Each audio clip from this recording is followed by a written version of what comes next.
I am taking our flow meter cable and I'm routing it into the enclosure on the flow meter, and then I'm going to land it on the pulse output of number 1.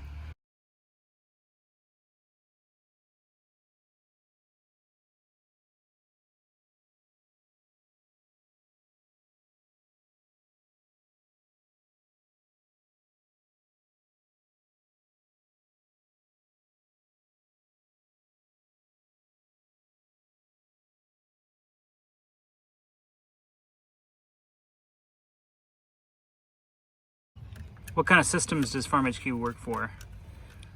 FarmHQ will work for any pulsed flow meter application. So anytime, pretty much any flow meter that just has a consistent pulse, whenever a unit of water goes through, then we can integrate that, read that, and report that to the console in FarmHQ app.